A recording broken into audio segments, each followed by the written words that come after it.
Magigal alas 4:44 Governor's Cup bubalik na ni Reports Capitolios Gregi Magdadaro. Live report.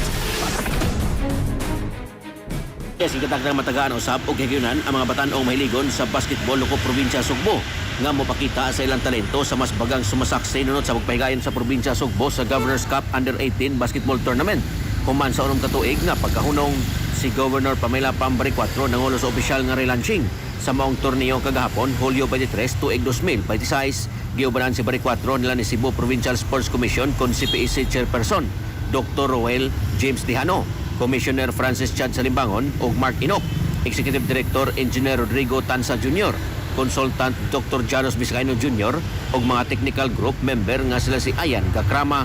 Giorganisa sa CPEC ubos sa gamanan sa Sports Development Program sa Probinsya Sugbo. Katuyuan sa iskutan nga torneo ang pagkaplag og mga batan-ong basketballista gikan sa grassroots level bukas ang mga torneo sa mga edad og 18 anyos paubos sa tanang munisipyo ug syudad sa Probinsya Sugbo. Ang bag-ong bukas nga SMC Side Arena may usa karon sa kitan-aw nga venue alang sa opening ceremony sa September 26. Gibutyag ni Bari 4 nga ang pagbanhaw pagbalik sa torneo may usa karon sa prioridad sa administrasyon pagpaligon sa sports development loko probinsya Sugbo.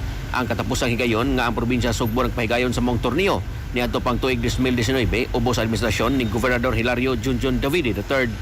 Sa ato mga katropa diha nga nagkalubog ug nagkanap ang pananaw, inom kanunay og Vision X Plus soft gel capsule gumikan kay kini kumpleto sa mga phytonutrients nga mo protektar sa itong mga mata. Aduna kini lutein, beta-carotene, vitamin E ug zeaxanthin. Alang sa Pilipino para sa Pilipinas, kini katropa Gregi Magdaro, XFM News. XFM report. Cellphone Plus Gold, mapalit sa mga butika sa inyong lugar.